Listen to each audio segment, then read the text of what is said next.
On an unusually warm November afternoon, St. Peter's Square was alive with an energy that balanced reverence and joy. The rhythmic murmur of prayers mixed with the cheerful sounds of children playing on the cobblestones, their laughter rising in light-hearted harmony with the soft chanting of hymns. The atmosphere carried a rare blend of sacred solemnity and human connection, amplified by the presence of Pope Francis. Dressed in his signature white cassock, the Pope stood at the edge of the central dais, greeting the faithful who had traveled from far and wide to see him. For many, meeting him was a deeply spiritual moment, a chance to feel a direct connection with the divine. For Pope Francis, it was an opportunity to observe the world and its people in their raw humanity.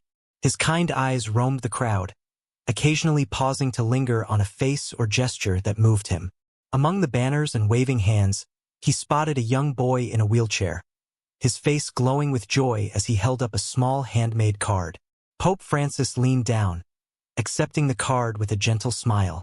Placing a hand on the boy's shoulder, he spoke softly, offering words of comfort and encouragement. The boy's grin widened, and his family looked on, tears glistening in their eyes. As the afternoon progressed, an unspoken anticipation seemed to fill the square, as though the day itself was holding its breath for something extraordinary.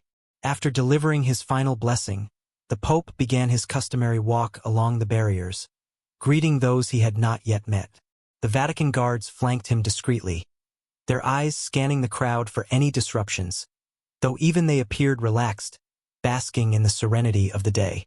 When Pope Francis reached the far side of the square, near a cluster of olive trees, he suddenly paused. A faint sound had caught his attention, something out of place amidst the crowd's soft hum.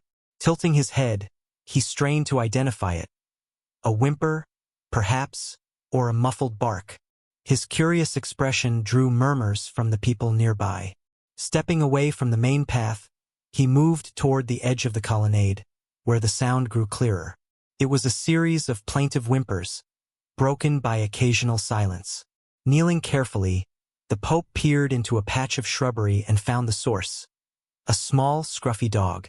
Its fur was matted, its small frame trembling as it crouched in the dirt. The dog's wide, frightened eyes met his, its tail tucked tightly under its body. "Oh, Piccolo," the Pope murmured soothingly, his voice soft and tender. Extending a hand, he moved slowly, careful not to frighten the dog.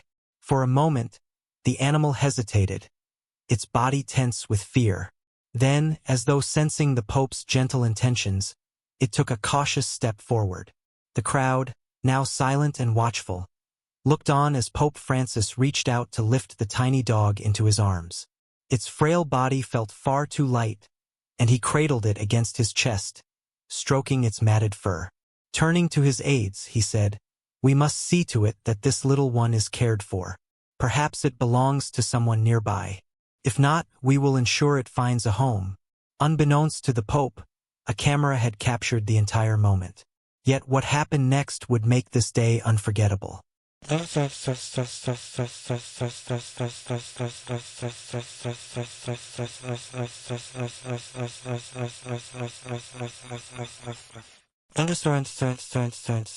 A miraculous turn. Later that afternoon, Pope Francis addressed a smaller group gathered near the basilica steps. His words, as always, carried themes of love, compassion, and kindness. Nearby, Piccolo, now cleaned and fed by Vatican staff, wagged its tail enthusiastically, drawing smiles from those around it. In life, we often encounter moments where we are called to act with love, even when it is inconvenient or unexpected, the Pope reflected. As he glanced at Piccolo, the little dog tilted its head as though listening intently, drawing laughter from the crowd.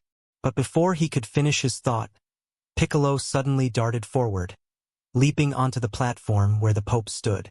The crowd gasped, then erupted into laughter as the dog tugged playfully at the hem of the Pope's cassock. "Ah, Piccolo," the Pope said, crouching to meet the dog. "It seems you wish to speak as well." Holding out the microphone in jest, he asked, "Do you have something to share?" To everyone's delight, Piccolo barked sharply into the microphone. The sound echoed across the square, prompting cheers and applause.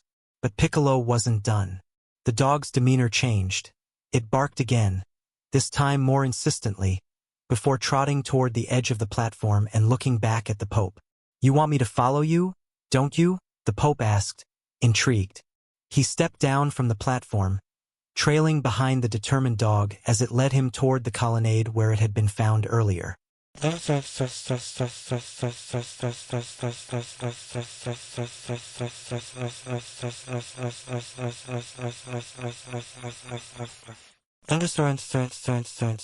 A deeper purpose. Piccolo stopped near the same shrubs, sniffing around frantically before pawing at the ground and barking. Kneeling once more, Pope Francis carefully pushed aside the leaves. There, in a small hollow beneath the shrubbery, were 3 tiny puppies, barely old enough to open their eyes. They huddled together, shivering against the cold earth. The Pope's expression softened as he gently gathered the fragile puppies into his hands. Piccolo wagged its tail and nuzzled the pups, as if to say, "These are mine. Help them. You've been leading me to them all along, haven't you?" the Pope murmured, his voice thick with emotion. When he returned to the square, the sight of the Pope cradling the puppies, with Piccolo proudly at his side, brought tears to many eyes. Addressing the crowd, he said, "Today, we are reminded of the smallest among us, those who cannot speak but cry out for love and care. Every life, no matter how small, is precious in the eyes of God." The moment was captured and shared worldwide, inspiring acts of kindness across the globe.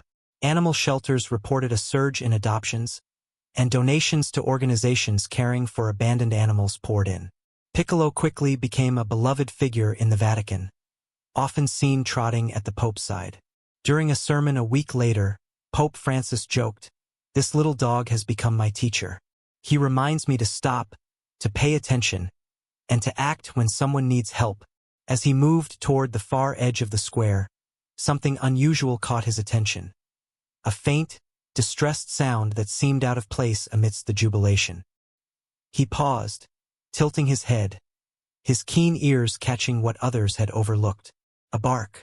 No, not just a bark.